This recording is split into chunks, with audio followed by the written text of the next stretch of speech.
Halo Texusius, senang sekali bisa berjumpa lagi ya. Pada kesempatan kali ini kita akan belajar tentang materi teori pemungutan pajak. Nah, nanti kita lihat ya, secara teori bagaimana sih pemungutan pajak itu. Nah, di sini ada sedikit review ya terkait apa itu pajak. Ya, jadi ada kutipan dari Benjamin Franklin ya bahwa di dunia ini tidak ada yang pasti ya kecuali kematian dan pajak. Nah, kita kemarin sudah belajar terkait seberapa penting sih pajak bagi suatu negara ya. Jadi kita tahu bahwa penerimaan pajak ya itu merupakan penerimaan yang cukup signifikan ya bagi suatu negara. Bahkan di negara Indonesia kita ya penerimaan pajak itu menjadi sektor penerimaan yang terbesar ya bahkan mendominasi.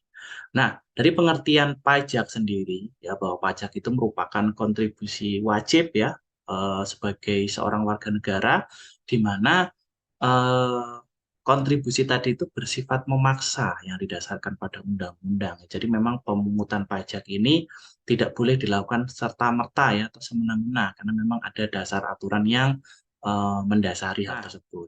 Dalam teori pemungutan pajak itu dikenal dengan teori asas pemungutan pajak. Nah, ini dikemukakan oleh Adam Smith ya, di mana dia menyatakan bahwa pemungutan pajak itu harus memenuhi 4 asas. Yang pertama adalah asas equality ya. Jadi pemungutan pajak di sini harus bisa menyesuaikan dengan kemampuan dan penghasilan wajib pajak. Nah, jadi di sini pemungutan pajak tadi harus equal, harus adil ya, didasarkan pada apa kemampuan wajib pajaknya. Terus yang kedua adalah asas certainty ya atau kepastian.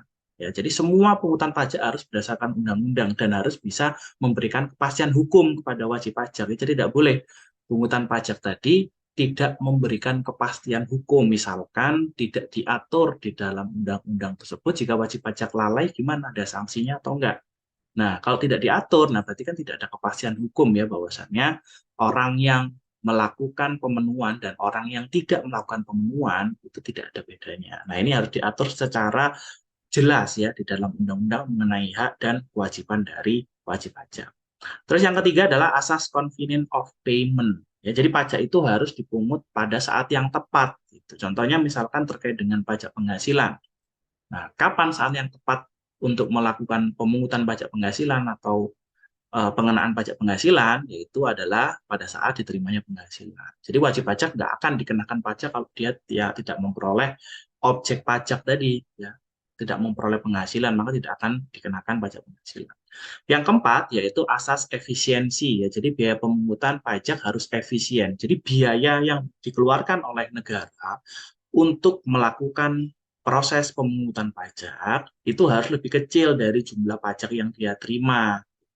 Terus selanjutnya yaitu teori pembenaran pemungutan pajak. Ya, jadi pemungutan pajak oleh negara dianggap benar sesuai dengan beberapa teori. Jadi ada beberapa teori yang mendasari bahwa pajak itu negara, mohon maaf, itu punya hak ya untuk melakukan pemungutan pajak. Kenapa? Nah, yang pertama ada teori asuransi ya. Jadi konsep pajak ini disamakan dengan terminologi dari asuransi, di mana negara telah memberikan perlindungan kepada warga negaranya. Ya. Nah, oleh sebab itu, atas perlindungan yang tadi telah diberikan, ya kita sebagai warga negara harus memberikan imbalannya tadi dalam bentuk melakukan pembayaran pajak. Ya, pembayaran pajak di sini dianggap sebagai pembayaran premi. Ya, kita akan mendapatkan manfaat tadi, ya manfaat perlindungan. Terus yang kedua adalah terkait dengan teori kepentingan. Nah, di sini kita sebagai warga negara ya, khususnya warga negara Indonesia, kan kita di sini sudah menikmati yang namanya pelayanan publik ya, kita sudah menikmati yang namanya infrastruktur ya, jalan tol ya, jalan raya yang kita lewati setiap hari itu kan dibangun dengan uang pajak ya. Terus subsidi yang kita terima juga saat kita beli BBM misalkan di situ ada subsidi, nah kita menikmati.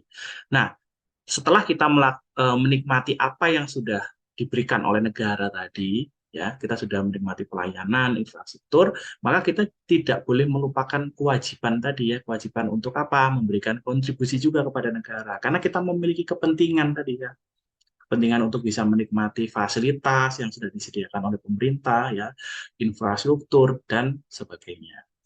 Terus yang ketiga ada teori daya pikul ya. Ingat bahwa pengertian pajak di sini kan dianggap sebagai kontribusi wajib ya.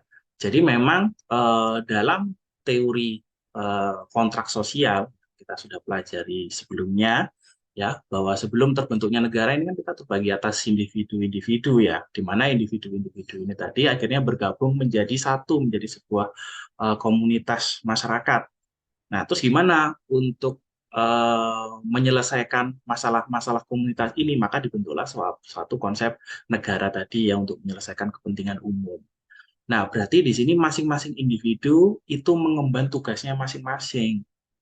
Ya, oleh sebab itu, di sini kita sebagai seorang warga negara, ya, warga negara Indonesia, mari kita saling berkontribusi ya, sesuai dengan kemampuan kita masing-masing. Ya, jadi pajak itu dikenakan sesuai dengan kemampuan masing-masing dari wajib pajaknya. Jadi nggak ada orang yang dikenai pajak itu di luar kemampuannya.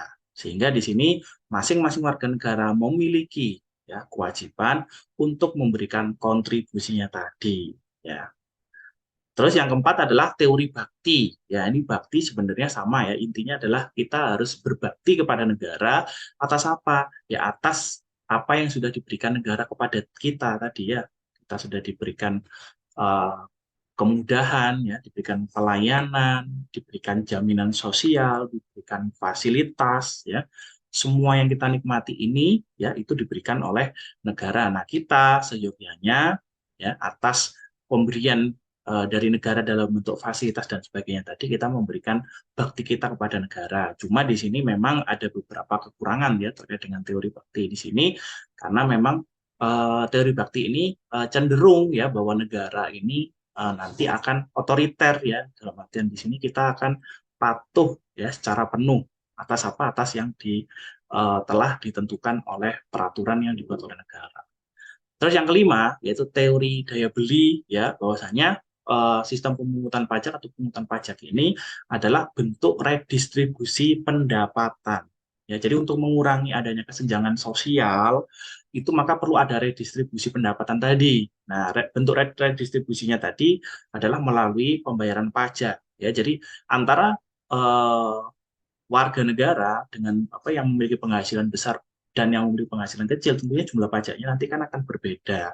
Nah, dengan adanya redistribusi pendapatan tadi, diharapkan warga negara yang kaya dipajaki dengan jumlah yang besar itu akan dialihkan ya oleh negara untuk apa? Untuk memberikan pelayanan, untuk mensejahterakan masyarakat sehingga nanti kesenjangan sosial akan semakin berkurang.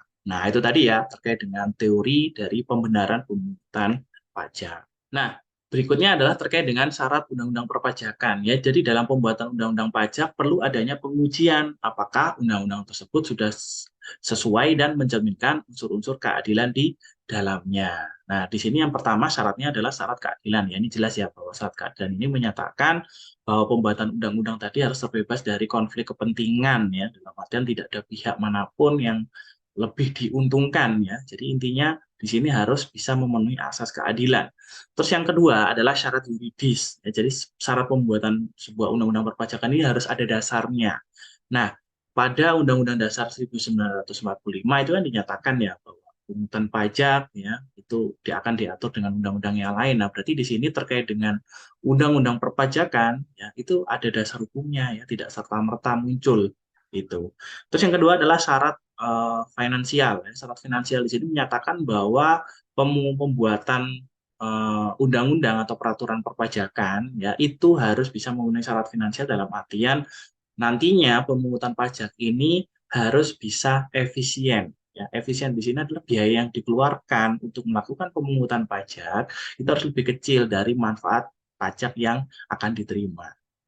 Terus yang terakhir adalah syarat ekonomi bahwa pemungutan pajak ini ya harus ya bisa memenuhi syarat yang pertama yaitu bahwasannya tidak akan mengganggu perekonomian.